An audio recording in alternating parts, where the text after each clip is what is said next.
Microsoft Excel அப்ளிகேஷனில் இந்த மாதிரிலாம் ஒரு ஃபார்முலா இருக்குது அப்படின்னு நிறைய பேருக்கு தெரியறதே இல்லை. கட்டாயமாக இந்த ஃபார்முலாவை நீங்கள் தெரிஞ்சுக்கும் போது ஒரு யூனிட்லேருந்து இன்னொரு யூனிட்டுக்கு எப்படி உங்களோட டேட்டாவை கன்வெர்ட் பண்ணுறது அப்படின்றது தெரிஞ்சுப்பீங்கன்றதுனால ஃபுல்லாக பார்க்குறது ரொம்ப நல்லது. கட்டாயமாக ஃபுல்லாக பார்ப்பீங்கன்னு நம்புகிறேன்.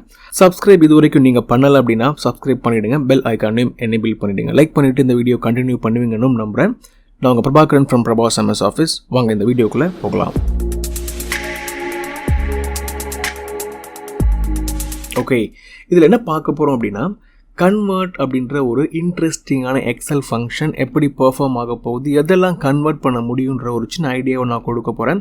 அதுக்கப்புறம் இந்த எக்ஸலை நான் கொடுக்க போகிறேன்றதுனால இதில் எப்படி கன்வெர்ட் ஈஸியாக பண்ணலான்ற ஒரு கன்வெர்ட்டை நான் இன்க்ளூட் பண்ணியிருக்கேன். இது அடிஷ்னல் இன்ஃபர்மேஷன் இருக்குது, இதை நீங்கள் பார்த்து தெரிஞ்சுக்கலாம்.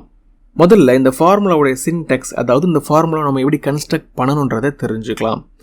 இந்த ஃபார்முலா ஓப்பன் பண்ண உடனே கன்வெர்ட்னு டைப் பண்ணிவிட்டு ஓப்பன் ப்ராக்கெட் போட்டிங்கன்னா நம்பரை நீங்கள் செலக்ட் பண்ணணும். ஏதாவது ஒரு நம்பரை செலக்ட் பண்ணி நம்ம கன்வெர்ட் பண்ண போகிறோம் இல்லையா, அதை செலக்ட் பண்ணணும். தென் எந்த யூனிட்லேருந்து எந்த யூனிட்டுக்கு நம்ம அதை கன்வெர்ட் பண்ண போகிறோம். எக்ஸாம்பிள், டேலேருந்து இயருக்கு ஆர் இயர்லேருந்து டேக்கு. ஒரு இயரில் எவ்வளோ டேஸ் இருக்குது, ஒரு நாளில் எவ்வளோ மினிட்ஸ் இருக்குது, எவ்வளோ செகண்ட்ஸ் இருக்குது, ஒரு மீட்டர்ன்றது எவ்வளோ கிலோமீட்டர், ஒரு மீட்டர்ன்றது எவ்வளோ மைல்ன்ற மாதிரி மல்டிபிள் திங்ஸ் நீங்கள் கன்வெர்ட் பண்ண முடியும். கட்டாயமாக இதை ஃபுல்லாக பார்க்கும்போது நல்ல அண்டர்ஸ்டாண்டிங் வரும்னு நம்புகிறேன். ஃபர்ஸ்ட் எக்ஸாம்பிளுக்கு நம்ம போகலாம்.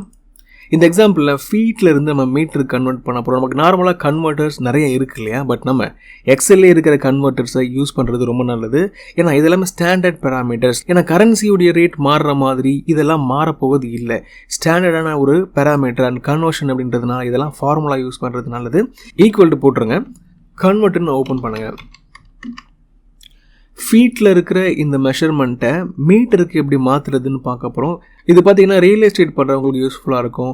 மெஷர்மெண்ட்டை எடுக்கும்போது ஃபீட்டில் எடுத்துருவாங்க, அதுக்கப்புறம் அதை மீட்டருக்கு கன்வெர்ட் பண்ணணுன்ற நீடு வரும்போதும், மீட்டருக்கு எடுத்துட்டோம் அப்படின்னா ஃபீட்டுக்கு எப்படி கன்வெர்ட் பண்ணுறோன்ற நீடு வரும்போதும் இந்த மாதிரி ஃபார்முலாஸ் நீங்கள் யூஸ் பண்ண முடியும். முதல்ல நான் என்ன பண்ண போகிறேன், ஃபீட்டில் இருக்கிற இந்த மெஷர்மெண்ட்டை மீட்டருக்கு கன்வெர்ட் பண்ண போகிறேன். அப்படி பண்ணும்போது முதல்ல நம்பரை செலக்ட் பண்ண சொல்லுது. நம்பரை செலக்ட் பண்ணுவோம், கமா கொடுத்துடலாம்.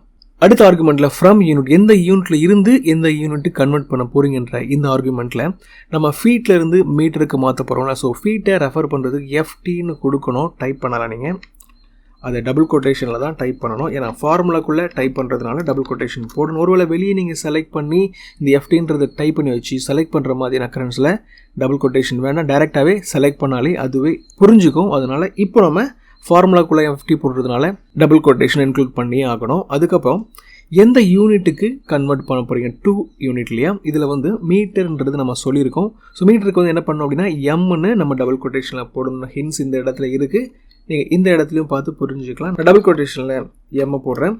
ரொம்ப முக்கியமான விஷயம் என்னென்னா, இந்த ஃபார்முலாவை கன்ஸ்ட்ரக்ட் பண்ணும்போது இந்த FT M எல்லாம் கேபிட்டலில் போடக்கூடாது. எப்படி போடணும்னு எக்ஸல் சொல்லியிருக்கோம், அந்த மாதிரி போடணும். எதை எப்படி ரெஃபர் பண்ணுறதுன்றதை நான் இந்த டேப்பில் சப்போர்ட்ன்ற டேப்பில் கொடுத்துருக்க வேணா ரெஃபர் பண்ணிக்கிறது நல்லது. ஸோ இந்த மாதிரி கேஸ் சென்சிட்டிவான ஒரு ஆர்குமெண்ட் அப்படின்றதுனால கேபிட்டல் லோயர் கேஸை இருக்கிற மாதிரி தான் நீங்கள் போடணும். நீங்களாம் மேனிப்புலேட் பண்ணிங்கன்னா தப்பாகிடும். இப்போ என்ட்ரு பண்ணுவோம். என்ட்ரு பண்ணோம் அப்படின்னா 14 ஃபீட்டுன்றது 4.3 மீட்டர் அப்படின்னு ஒரு அண்டர்ஸ்டாண்டிங் கொடுக்குது. இதை நம்ம அப்படியே ட்ராக் பண்ணாலே அடுத்தடுத்த செல்ஸுக்கும் இது அப்ளை ஆகிடும். இந்த செலெக்ஷனை அப்படியே காப்பி பண்ணி இங்கே பேஸ்ட் பண்ணாலும், அவர் செலக்ட் பண்ணி Ctrl Rன்னு கொடுத்தாலும் இந்த ஃபார்முலா அப்படியே இங்கே காப்பி ஆகி பேஸ்ட் ஆகும். இந்த ரெஃபரன்ஸ் வந்து ஃப்ளோட்டிங்கில் இருக்குன்றதுனால அழகாக பக்கத்தில் உள்ள ரெஃபரன்ஸை சேஞ்ச் பண்ணிக்கிட்டு அவுட்புட்டை கொடுக்க ஆரம்பிக்கும். இதெல்லாம் நார்மல் விஷயம். கன்வெர்ட் ஃபார்முலாவை எப்படி அழகாக யூஸ் பண்ணுறதுன்னு பார்த்துட்டோம். ரொம்ப சிம்பிளான ஃபார்முலான்றதுனால இதை ட்ரை பண்ணி பார்க்குறதுனால நிறைய பேர் இந்த ஃபார்முலா மறந்துருப்போம், யூஸே பண்ண மாட்டோம். பட் டெஃபினெட்லி நீங்கள் யூஸ் பண்ணி பார்க்கலாம். இந்த இடத்துல மீட்டர் டு ஃபீட்டு கன்வெர்ட் பண்ணுறதுக்கான ஒரு டேட்டா கொடுத்துருக்கேன். ஈக்குவல் டு கன்வெர்ட்னு போட்டுட்டு இந்த டேட்டாவை செலக்ட் பண்ணி கமா கொடுங்க. இந்த டேட்டா வந்து மீட்டரில் இருக்குது, அதை நம்ம ஃபீட்டுக்கு கன்வெர்ட் பண்ண போகிறோம். மீட்டரில் இருந்துச்சுன்னா இந்த இடத்துல செலக்ட் பண்ணி பண்ணலாம். இந்த பார்த்தீங்களா மீட்டர், கமா ஃபீட்டுக்கு மாற்றணும் இல்லையா, ஃபீட்டு இதோ இருக்குது. இதை செலக்ட் பண்ணும்போது ரெஃபரன்ஸ் வந்துருச்சு, கம்ப்ளீட் ஆகிடுச்சு. ஃபார்முலாவை என்டர் பண்ணும்போது அவுட்புட்டும் வந்துருச்சு. இந்த மாதிரி குயிக்காக அந்த ஃபார்முலாவை நீங்கள் எக்ஸ்ப்ளோர் பண்ணி பாருங்கள், ரொம்ப நல்லது. மைலிருந்து எப்படி மீட்டருக்கு நான் கன்வெர்ட் பண்ண முடியும், கிராமில் இருந்து எப்படி IBM தட் இஸ் பவுண்டுக்கு மாற்றுறது, அதே மாதிரி டேலேருந்து மினிட்ஸ்க்கு கன்வெர்ட் பண்ணணும்னா எப்படி பண்ணுறது, mile to kilometer, miles per hour to kilometer per hour, இந்த மாதிரி நிறைய இருக்குது. இந்த ஃபார்முலாவை நீங்கள் எக்ஸ்ப்ளோர் பண்ணி பார்த்துட்டு இந்த டேப்ஸில் உள்ள ஹின்ஸையும் நீங்கள் தெரிஞ்சுக்கிட்டிங்கன்னா இந்த ஃபார்முலா எஃபெக்டிவாக யூஸ் பண்ண முடியும் நம்புறேன். கட்டாயமாக புரிஞ்சிருக்கும் நம்புகிறேன். ப்ராக்டிஸ் பண்ணி பார்ப்பீங்கன்னு நம்புகிறேன். See you in the next video. Thanks for watching.